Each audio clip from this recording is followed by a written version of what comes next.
I'm not going to say a word. If you have sex with me, I want you. Right here, right now.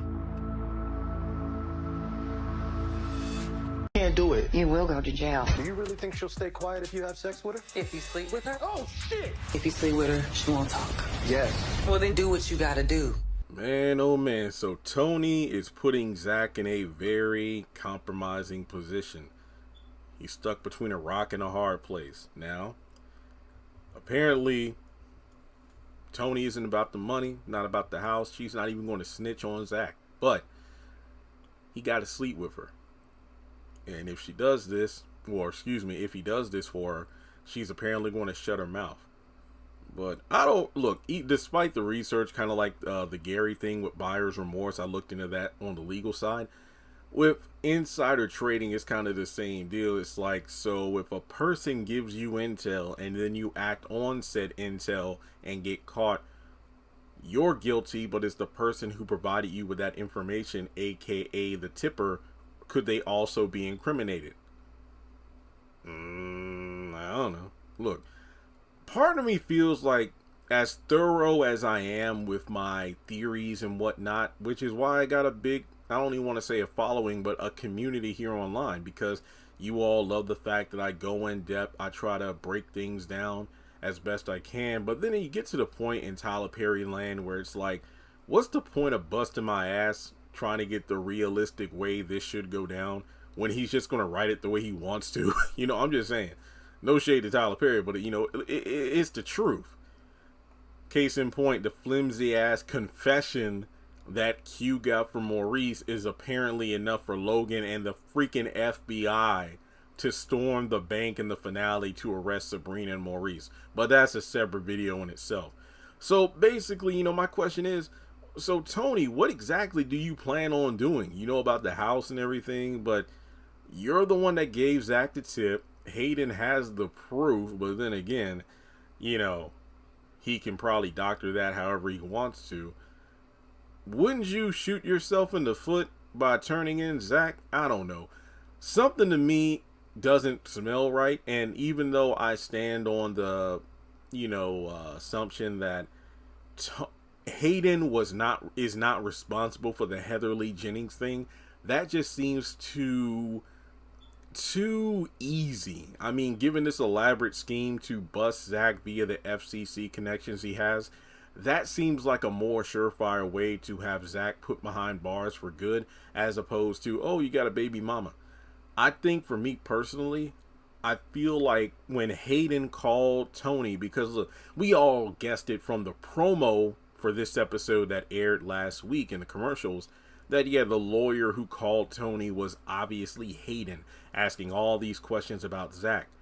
I'm thinking Zach or Hayden and Tony came up with some sort of arrangement, if you will, that, you know, if he sleeps with her, she'll keep her mouth shut, or if he sleeps with her, then Hayden will work out something so Tony can be, you know, she can walk away from this clean, kind of in the same, excuse me, kind of in the same way that Q and Logan got some sort of agreement worked out. If I remember correctly, Logan was like, okay, Q, you won't, because Q was like, I won't go to jail for this, right?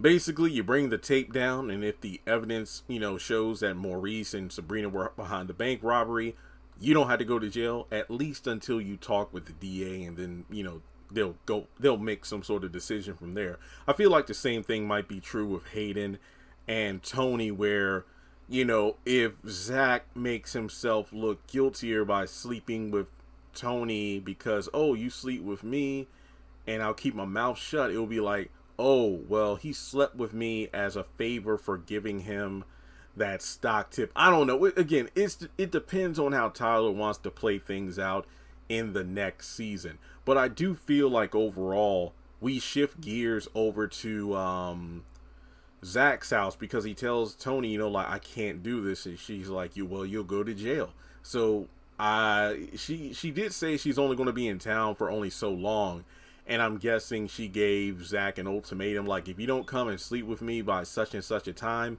this deadline, then I'm going to turn you in. He goes to his place, he's talking with Jake, and he's like, wait, so if you sleep with her, then she's gonna keep her mouth shut. And then Fatima walks around the corner. Wait, if you have sex with her, oh shit. And then it seems like Zach finally tells the truth about last night. That person I was on the phone with is the woman who gave me the stock tip, and she's saying that if I sleep with her, she'll keep her mouth shut. I'm possibly guessing, Fatima also reveals, well, Hayden came by my office today starting some shit, and he talked about how he had video footage at the airport, and you and her talking and giving you the stock tip. So from there, Fatima's like, wait, so if you sleep with her, she keeps her mouth shut. Well, do what you got to do then. And the question is Fatima giving her quote-unquote blessing in terms of, look, Zach, there's a lot going on, and if this is the way to keep you out of jail, just by sleeping with her, then do what you got to do. I don't think Zach is going to do it, just because of the fact, like he told Fatima in last night's episode, I'm not that dude no more. I'm not going to sleep around. I'm not going to, hit it and quit it. I don't think Zach's going to sleep with Tony. Obviously, he's not going to jail because Zatima season 1 is happening. But I just feel like he's not going to do it. Now, how exactly he manages to get Tony to see things from his perspective, only time will tell. But it's just one of those things where I think Zach isn't going to do it. Because if Tyler wrote it where Zach does sleep with Tony just so he stays out of jail, I would be pissed off. I mean, it would be almost at the level of festivity I feel towards Karen, because it's a major backslide for the character. And I don't think he's going to do it. It just doesn't sit right with me, So, personally speaking, the dominoes are set up where, yeah, definitely, Zach, just sleep with her and it's over. It's not. I feel like once she gets a taste of that Zach, well, let me just say the Zach attack, she going to want it again and again and again. It's just like Sam and Victoria on the Oval, Broderick and Captain on the haves and the have-nots. Hell, even Charles, Candace and Charles had sex once, and with Charles being a politician, he's like, or who was it, Landon or somebody, like, oh, he's had women from all over the country, but you're the best one. It's like, what? Or hell, I think a better example is haves and have-nots, where the Harrington men, Jeffrey and David, like, they had, women for David and men for Jeffrey, like, they had sex, or the attractive just one time, and the people just lined up for him. So yeah, I feel like if Tony gets a taste of that jungle love, she gonna want it again and again. Ebony and Ivory. So I don't think he's going to have sex with her. That's where my money is. I feel like the situation is like, I'll just hit it and quit it and then I'm done. No, I feel like that's a betrayal of the development Zach has had so far. So let me know your thoughts in the comment section below. Personally speaking, I think the trailer was cleverly edited to make it seem like Fatima's quote-unquote, again, giving her blessing. Zach, just have sex for her and get it over with. No, I don't think. No, I feel like that's either sarcasm or effective misdirection. But let me know your thoughts in the comment section below. Like and subscribe, hit that bell icon and select all. That way you don't miss out whenever I post content on the channel. And I'll talk to you in the next one.